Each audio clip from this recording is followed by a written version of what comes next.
Hi viewers, welcome to our channel. ప్రస్తుతం మనతో పాటు సీనియర్ జర్నలిస్ట్ దామో బాలస్ అన్నారు, వారితో మాట్లాడదాం. నమస్కారం సార్.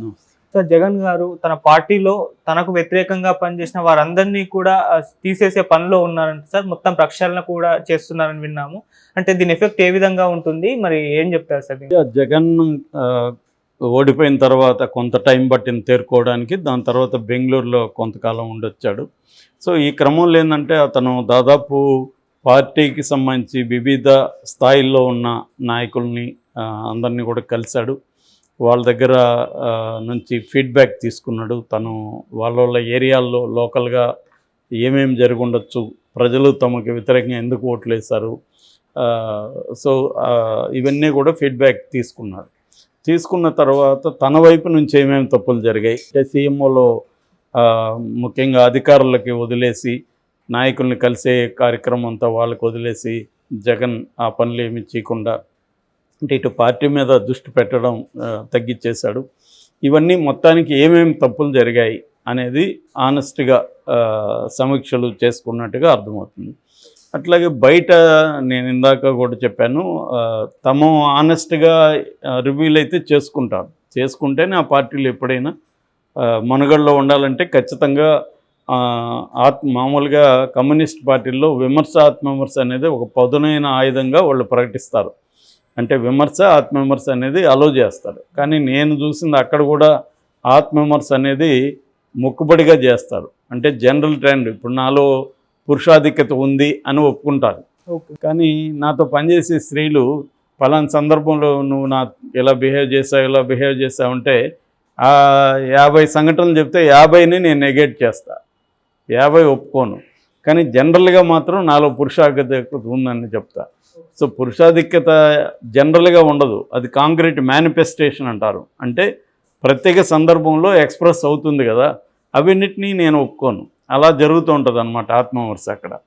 సో ఈ పార్టీల్లో కూడా సింగిల్ లీడర్ ఉన్న పార్టీల్లో ఇదే ప్రాబ్లం. సింగిల్ లీడరు ఆయన్ని విమర్శించాలంటే అందరూ భయపడతారు.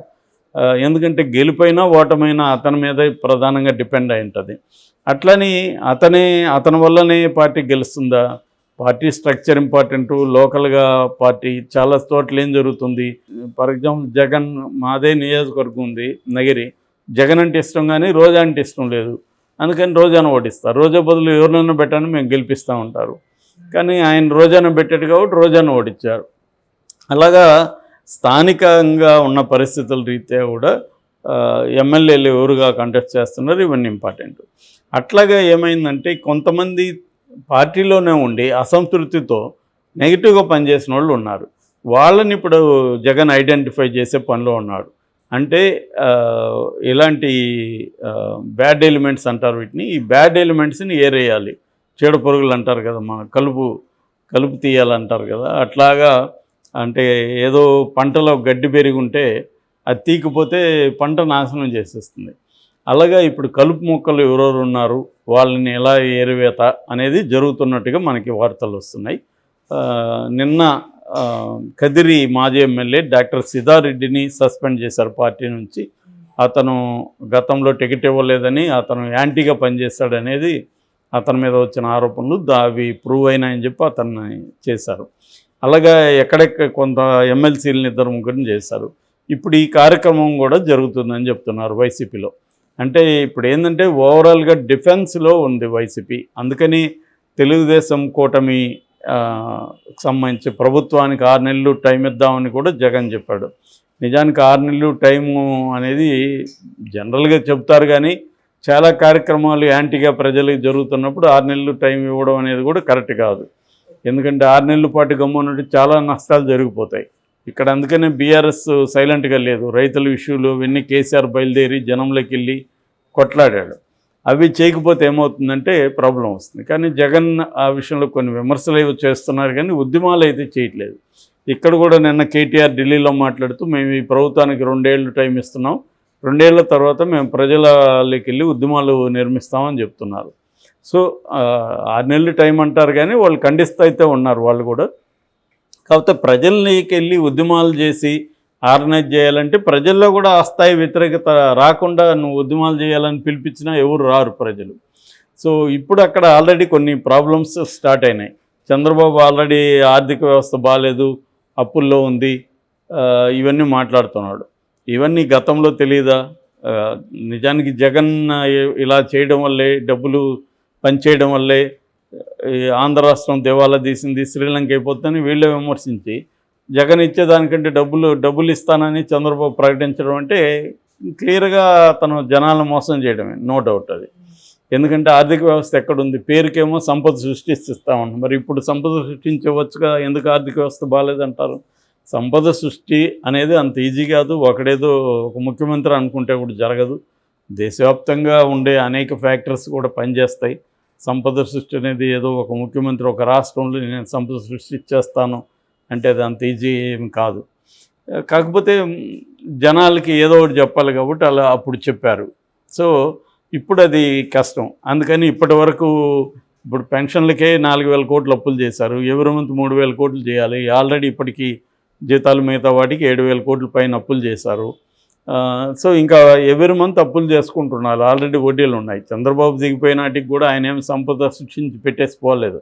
అప్పటికి కూడా 100 కోట్లు మాత్రమే ఉన్నాయనేది తెలుగుదేశం మీడియానే కోడే కూసింది. అప్పుడు అప్పులు 40,000 కోట్ల అప్పులు, వడ్డీలే 40,000 కోట్లు కట్టాలి ఆయన చేసిన అప్పులకి. ఖజానాలు 100 కోట్లు కూడా లేవని, కనీసం జగన్ అన్నయ్య 4,000 5,000 కోట్లు పెట్టేసిపోయాడు. కాబట్టి ఏంటంటే ఎవరు వచ్చినా అప్పులు అనేవి కామను. ప్రపంచవ్యాప్తంగా అప్పుల్లోనే నడుస్తున్నాయి దేశాలు. అమెరికాలో కూడా ఇదే కూడా నడుస్తుంది, అప్పులు సంక్షోభం. సో అన్ని చోట్ల అప్పులు అనేవి ఉంటాయి, అది వేరే విషయం. సో ఏదేమైనా చంద్రబాబు ఇచ్చిన హామీల్ని నెరవేర్చే పరిస్థితి. ఇప్పటివరకు అమ్మకు వందనం అనేది మొదలు కాలేదు. సో విద్యార్థులకి ఇస్తున్నాం అనేది ఏమీ స్టార్ట్ కాలేదు. ఆల్రెడీ విద్యార్థులు ఏది రైతులకి ఇచ్చింది ఇంకా కాలేదు. ఇలాగ అనేక హామీలు ఉన్నాయి. ఈ హామీలకి డబ్బులు లేవు బేసిక్గా. అందువల్ల నీరు గార్చడం అనే కార్యక్రమం చేయాలి. వాలంటీర్ వ్యవస్థ అనేది ఇప్పటికీ అగమ్యగోచరంగా ఉంది, వాళ్ళకి 10,000 అనేది. సో ఇవన్నీ ప్రాబ్లమ్స్ అయితే ఉన్నాయి. సో దీని మీద మాట్లాడాల్సిన అవసరం కూడా జగన్కి ఉంటుంది.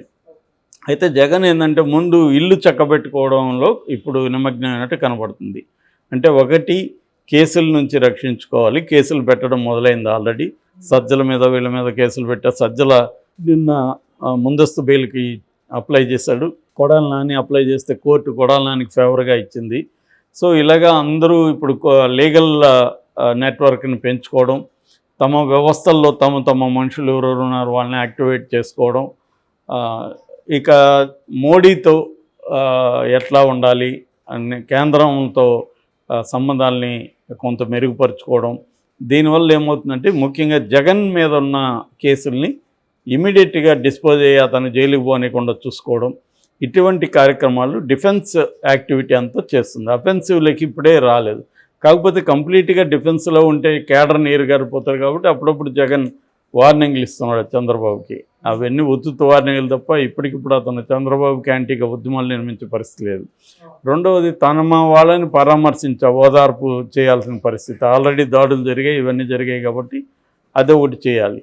సో ఈ కార్యక్రమంలో జగన్ ఉన్నాడు. అంటే ఒక ఓడిపోయి గాయపడిన ఒక పార్టీగా తను ముందు ఆ గాయాల నుంచి కోలుకోవడం, ఫర్దర్ గాయాలు అవ్వకుండా ఉండడానికి కాచుకోవడం, దానికి సంబంధించిన నెట్వర్క్లు రెడీ చేసుకోవడం, ఇవన్నీ చూసుకుంటున్నారు. అంటే ఇమ్మీడియట్గా ఏం చేయాలి, లాంగ్ టర్మ్లో ఏం ప్లాన్ చేసుకోవాలి 5 ఏళ్లలో.